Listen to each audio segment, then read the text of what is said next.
Welcome to Sense and Sustainability, your podcast channel for sustainable procurement. We hope you like what you hear. Please go to www.iso2400.org for more information, learning resources, tools, and much more.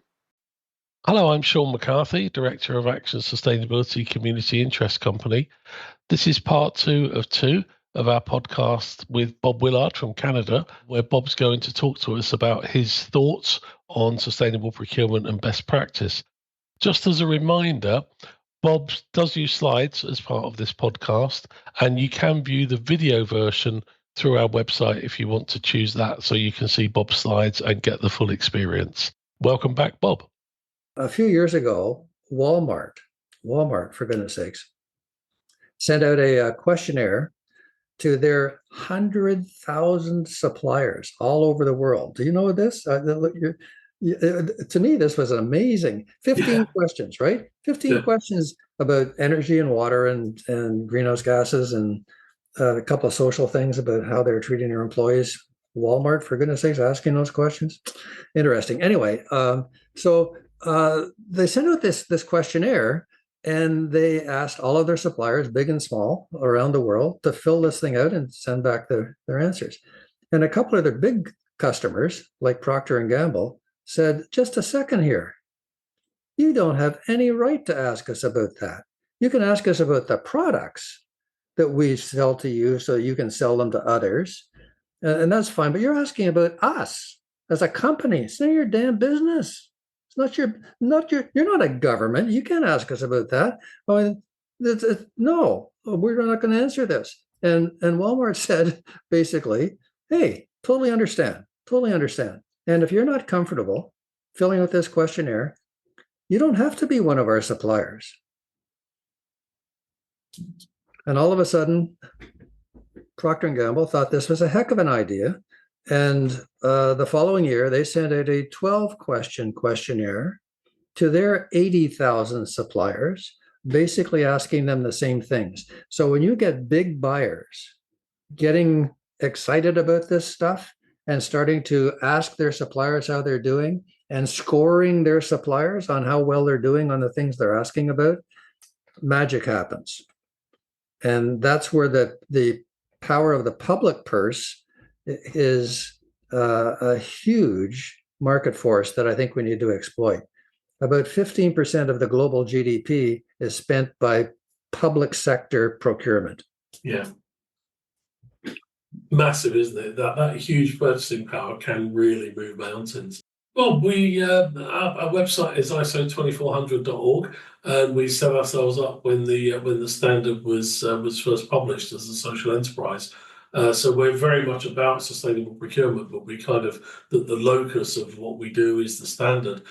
How are you seeing ISO 2400, particularly in North America? I guess my view would be that the take-up is maybe not quite what it is in other parts of the world, particularly in Europe. Yeah, it's the same with the SDGs. Yeah. ISO 9000 was a big deal in the quality movement. The traction around ISO 2400 is pretty disappointing. And maybe the reason is that none of the big guys are asking about it. So, I don't know. So as usual, Europe is a little ahead of the curve on all of this stuff. And it's a good framework. It's just not heavily used. When I was putting together my little assessment questionnaire, I looked at that as well as Science-Based Targets Initiative, SBTI, and the GRI questions about all of this stuff, and CDP questions about all of this stuff, and so on.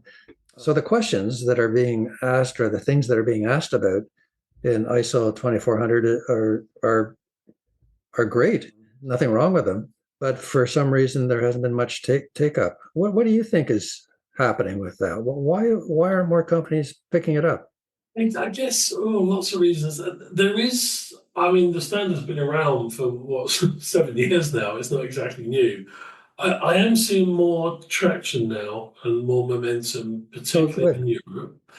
I think it's a little bit hard to understand a standard that's not a standard in the traditional sense. It's a guidance standard. Yes, right. So you don't get the audit, you don't get the certificate on the wall. So it's kind of a little bit harder to get your head around, I think. So like I said, 26,000 is very similar. Now, I like it like that. I mean, my business as consultants, we'll go in and we'll do evaluations against ISO 2400. It's not a certified auditable thing because that's not what type of standard it is. And what I find is my clients then are much more inclined to be honest with me. You know, a requirement standard like 9001 or 14001, the audit, frankly, is a competition between how good you are at hiding the bad stuff and how good the auditor is at finding it. Whereas with something like 2400, where it's no, guys, there's no pass or fail here. Just, show us what you've got and we can give you a report that'll give us best possible advice on how you can take things forward. And I think my clients in Europe are starting to wake up and get comfortable with that. And we've got a number of clients now that have done multiple assessments and they can show the progress and they can go to their board of directors or their executive or whatever they have to say, look, we've had an honest, independent review here. Yes. We need the resources to do an action plan to do what we need to do. I think in North America, there appears to be a bit of an allergic reaction to standards generally, possibly more in the United States than in Canada, where they just kind of don't like standards for some reason. And, unless they're theirs. Yeah, that's right. Yeah. If they're from somewhere else, they don't like them. But if they're theirs, of course, they love them. I think you're absolutely. I mean, I used to go to America when we had BS 8903, which was the predecessor to the ISO standard.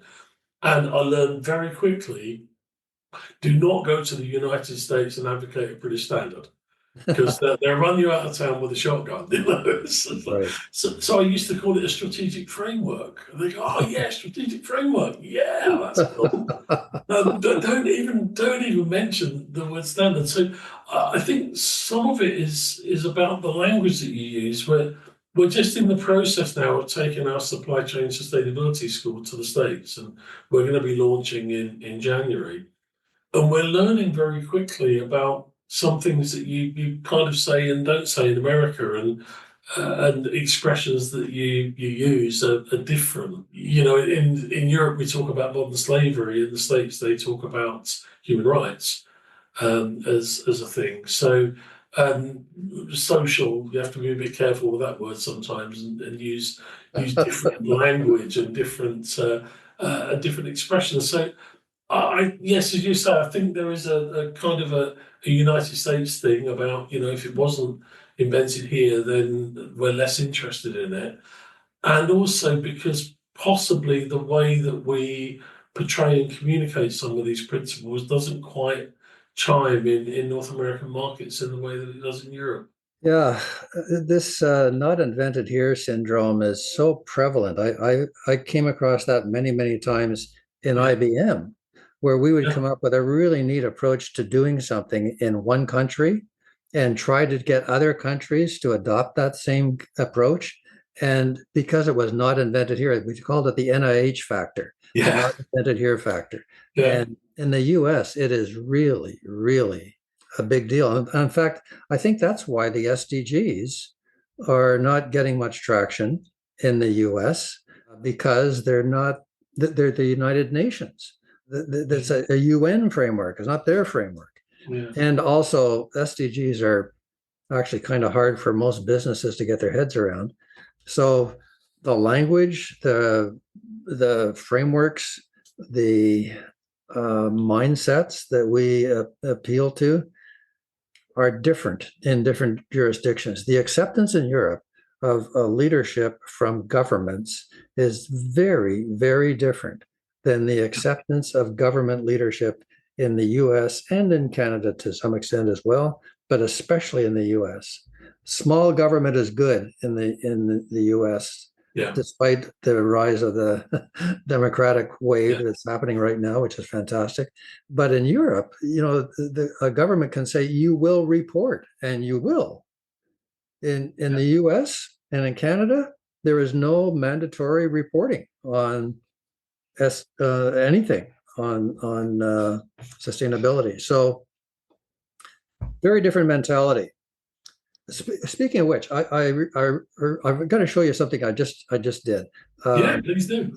This is a blog that's been on the back burner for quite a while, but it's building on one of the things that I mentioned in one of my books as a leadership practice, which is meet them where they are.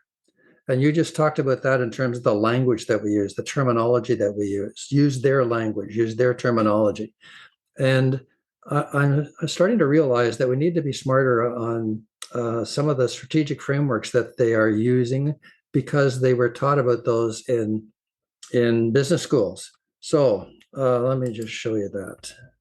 So if you were going to business school, actually today in many cases, but especially in the last 20 or 30 years, this is one of the models that you would be quite familiar with. Yeah, very familiar with that. 5 forces model. And this is the Bible for strategic planning and the kinds of things that you need to do to protect your profitability as a company. There are lots of different ways of portraying it. These are just 2 of them. But basically what they're saying is, as a strategic set of initiatives, you want to make sure that you are prepared for the traditional kinds of competitors, new entrants as well, substitute products coming from another sector, and your prices being driven down, being driven down by your supplier, or being driven up by suppliers who have kind of a monopoly, the way Intel had on chips many years ago, or the bargaining power of a customer, the way Wal Mart has over their suppliers, and so on. So those were things that are sort of very ingrained in the mindsets of a lot of business leaders. So when they think of the things that they need to pay attention to as potential threats to their profitability, those are the 5 things. And in the 1970s and the 1980s, when this model was created, they were probably correct. Not today. And the World Economic Forum every year reminds us that there are some threats to economies and businesses that companies need to pay attention to. The latest version of their report shows that within 2 years and 10 years, these are the kinds of extreme risks or threats to our economies, that means to businesses, that are on the horizon. The green ones are environmental ones, the purple ones are technological ones, and the red ones are societal ones. So what we're looking at here are primarily climate change related environmental risks. What they're saying is, hey, this is kind of important. So I think what we need is a new version of Porter's model, which I'm calling the 21st century 5+3. I kept the 5 just so that people would recognize that, +3 forces model. And it shows those original 5, which are still valid. Of course, you need to still worry about those things. But what I'm also showing is these environmental and societal megaforces, which are defined by WEF. So they do a good job of itemizing what those are, as well as technological megaforces that they also need to take into account when they're doing their strategies. When you take a look at the environmental megaforces, the biggest one, the mother of all megaforces, is the climate crisis. Yeah. And that's why TCFD and the investors and the bankers and so on are all twitchy about the extent to which businesses are going to be impacted by that. And will they still be able to return a good return on their investment or pay back a loan or whatever? So very risk oriented. And I think the risk card is one that we need to be better at playing on all of this. That if you don't do these things, bad things are going to happen. So how ready are you for climate change? What are you doing to reduce your own greenhouse gases, as well as the other greenhouse gases that you're accountable for in your supply chain? How's that going? And really use this as a way to legitimize attention in the C-suite and the boards on this. I do a module on the ESG imperative for the Directors College in Canada. And this is a model that I'm going to use in the session that's coming up in the fall. So I think building on, not throwing out, building on models that they're already familiar with, say absolutely those 5 forces, you got to get those things under control. But there's the mega forces that in the 21st century, not in the 20th century, because they weren't around there. The WEF didn't produce its first report until 2006. 21st century, they're new and they're serious. So how's it going on getting ready for those? And I think the net zero and sustainable procurement initiatives can be positioned as solutions to mitigate those mega forces. Absolutely. And I think you've touched on as well the power of the investor and shareholders, and particularly institutional investors. And I've seen that as a big shift in the last couple of years. When organizations like BlackRock are starting to say we're going to vote boards out of existence if they haven't got a credible story on climate change, then that tends to really shake big institutions to the core. Coming back on just talking about some of the your point about kind of being in the space and using people's language and what have you. Well, as I said, we're looking at making a very brave move to launch a supply chain sustainability school in the States in January of next year. And what we're finding when we talk to potential partners about their supply chains, and I think this kind of alludes to the whole Scope 3 issue as well. We're saying, okay, we can bring an online platform with loads of resources that you can deliver free of charge. You can upskill your supply chain in sustainability. You join as a partner, so everybody puts some money in to make this happen. But what you deliver to your supply chain, we deliver free of charge. Kind of what's not to like. What I'm hearing and primarily in the built environment sector, what I'm hearing from some very large contractors and very large clients is, yeah, this sounds really good. It's really cool. We like it. But actually, we're a couple of years away from needing to upskill our suppliers because we've got to upskill our own people first. And I like that thinking, because certainly when we started the school in 2012 in the UK, that was a problem. We were upskilling suppliers and then they became more knowledgeable than their customers, and that was an issue. But I think there's some honesty in there, which I like. Businesses are coming to us and saying, actually, we're going to learn this stuff ourselves before we really start to roll it out amongst our suppliers. So I think they'll still like it. Again, it's a question of just changing the narrative a little bit and talking to potential partners along the lines of, well, this is a proven platform. You got to avoid the not invented here thing, but guys, we have been doing it since 2012 in the UK, so just get used to that. And why reinvent the wheel? There's stuff that we can adopt to your context in your jurisdiction, but it's for them. It's not for their supply chain yet. And I suppose I like the honesty, but it worries me a bit because, we ain't got much time to fix this problem. And if we don't start educating, developing, upskilling suppliers to meet these challenges, then we've got a problem. So 2 things. I've spent the last 3 months working with somebody else in Canada to take a look at a course that is being used to certify supply chain professionals. It's an online course. It's got many modules.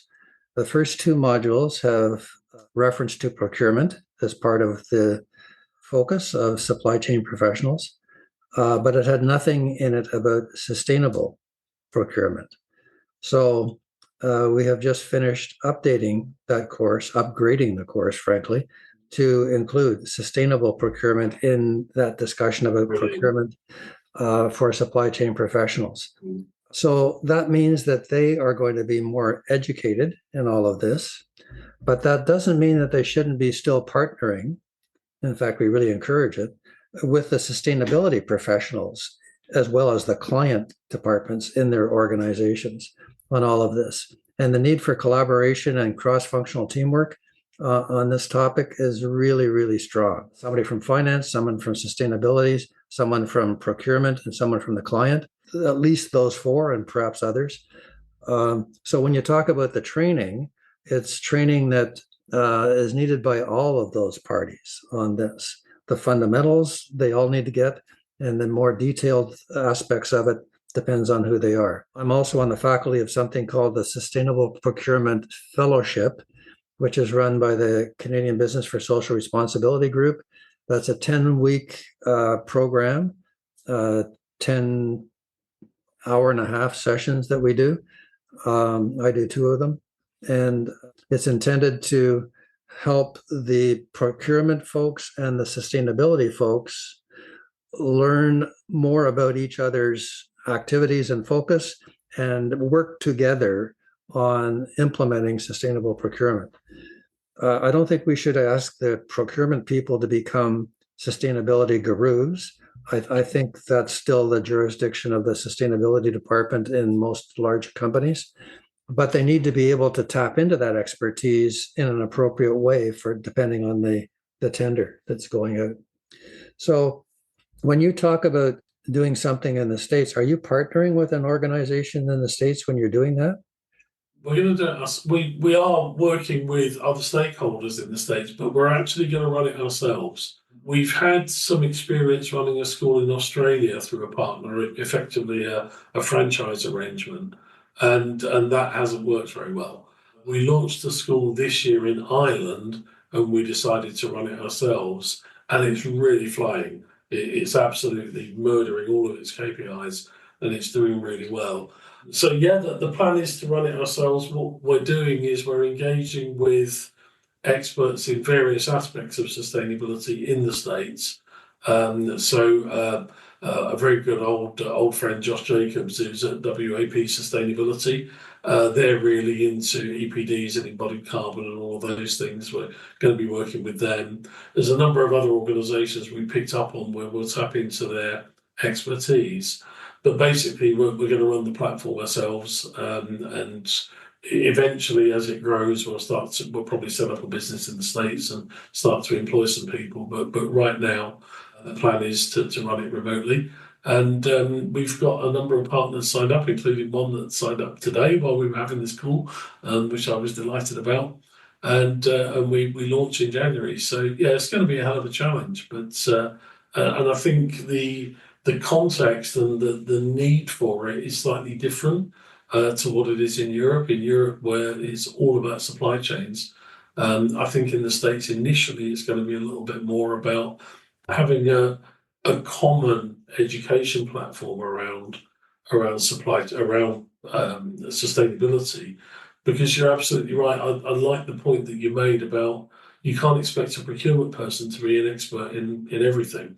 And to an extent, I mean, I was a procurement professional for a long time, and you've got a bit of everything. You know, there's a bit of technical in there, there's a bit of economics, there's a bit of finance, there's a bit of legal, lots of things that you need to know. But if I had a complex contract, I'd go to the legal department and ask them to help me. Or if I was buying a technically complex piece of kit, I'd have a bunch of engineers to help me. So in the same way, if I'm buying something that's very impactful from a sustainability point of view, I need a sustainability expert to help me.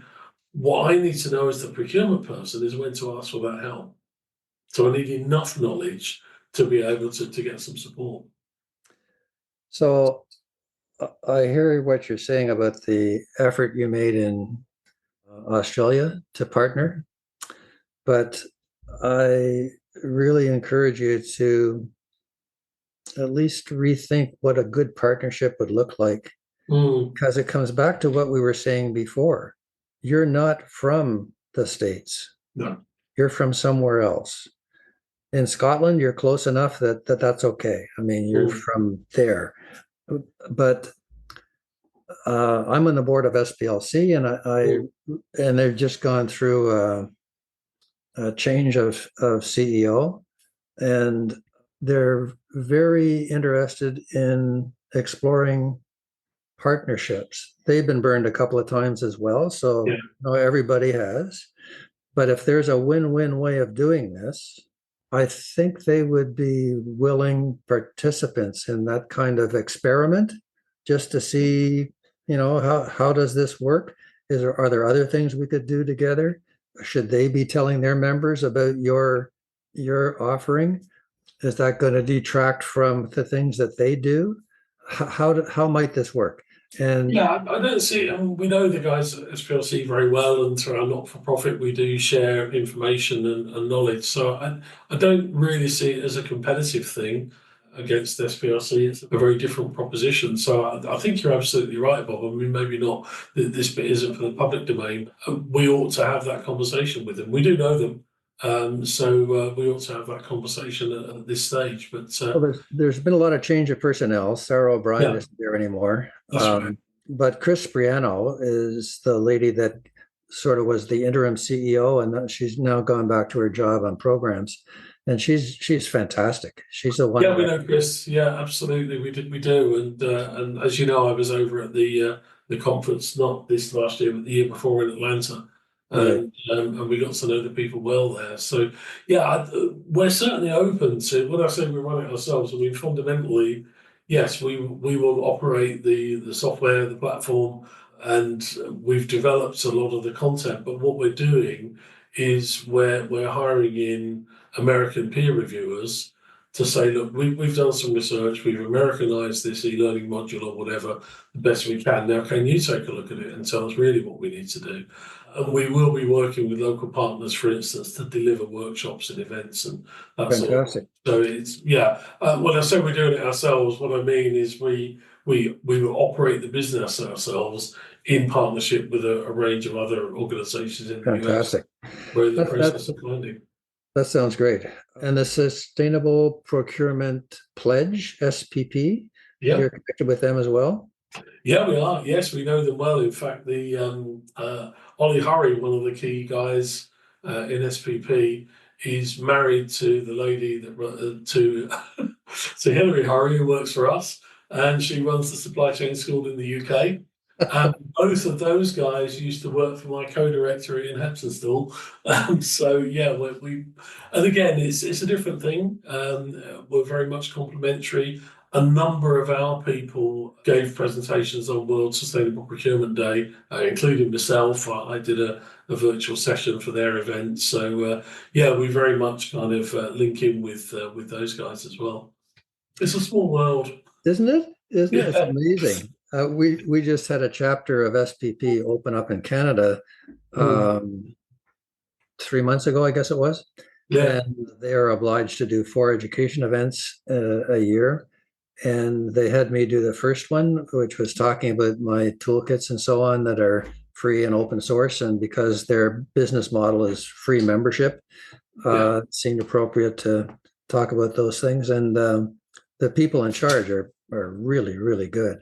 Yeah, they're very dynamic, aren't they? But it's interesting when you look at kind of scale.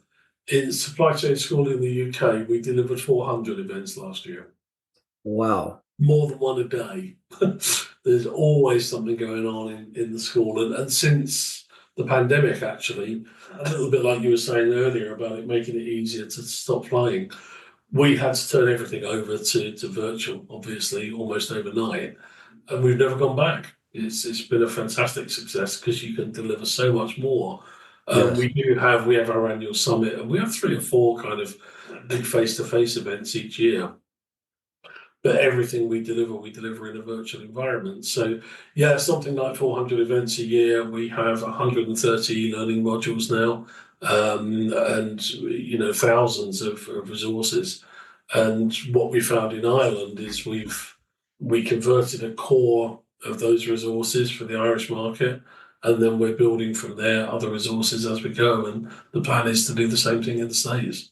Good for you. Good for you. There is a live debate about, is it United States or North America? Should it be for Canada as well? Oh God, yeah. That's where my knowledge of North American culture starts to come. Well, SPLC has been very, very US centric. We've got a couple of organizations in Canada that are doing similar kinds of things. Canadian Coalition around Sustainable Procurement, CCSP, out of Vancouver, primarily focused on municipalities and higher education institutions. And then there's a organization in Montreal, all French, which focuses on sustainable procurement in the public and private sector in Quebec. Really, really good people as well. So those are interesting connections for our not-for-profit, for our ISO2400.org, because again, ISO2400.org is very much about sustainable procurement. Supply Chain School is about upskilling at scale an entire sector in sustainability. So it's a kind of a different thing. So, but yeah, those connections are always really helpful. So you run the Supply Chain School? I didn't realize I thought it was a different organization, but you run the Supply Chain School. Yeah, we do. Yeah, I mean, basically, we started the Supply Chain Sustainability School in 2012. The way the model works is that the school itself is not a legal entity. It's a collaboration of now 230 partners in the built environment sector in the UK, and that entity then engages my business, Action Sustainability, to deliver the school. We call ourselves delivery partner. So we, as Action Sustainability, we're kind of white labeled. You know, the school has its own brand and its own momentum, but we run it, and it belongs to us, and we own the IP. And the plan is, when we've started to look at rolling out in other countries now. So then we have Action Sustainability, which is pretty much a straightforward consultancy business. But we also have some software, the sustainability tool, which is all about measuring and managing sustainable supply from our earlier conversation. And then our not-for-profit piece, where I'm speaking on behalf of today, Action Sustainability Community Interest Company. What we do there is we use 2.5% of the revenue of the trading business to fund the not-for-profit, which is a separate business. And through that, we run ISO2400.org as a global knowledge sharing platform. So it all kind of joins up somewhere along the line. But yes, the Supply Chain School is our initiative. Yeah. Good for you. Good for you. I first heard about it through a contact in Scotland, and she was really impressed with the offerings and so on, and told me about them. So I was trying to understand what it did, and I'm on your mailing list now, and get all of the notifications and so on. It's good stuff. So Bob, it's been an absolute pleasure talking to you. And as I said earlier, we only met maybe a couple of years ago, and we've been doing a lot of work in parallel. And it fascinates me how we just sit here and agree with each other, despite the fact that we haven't kind of collaborated on some of these things. So I'm sure our audience are going to love what they hear from you. You're really taking the sustainable procurement agenda forward in the world. We will provide links to all the various tools that you provide free of charge as well for people to use. So thank you very much. I've enjoyed the conversation. So have I. It's great to reconnect and learn more about what you folks are up to. And I look forward to more opportunities to collaborate in the future. Okay, thank you very much, Bob. Take care. Thank you for listening to our podcast on Sense and Sustainability. Please listen out for more episodes. For more information, learning resources, tools, and much more content on sustainable procurement, go to www.iso2400.org.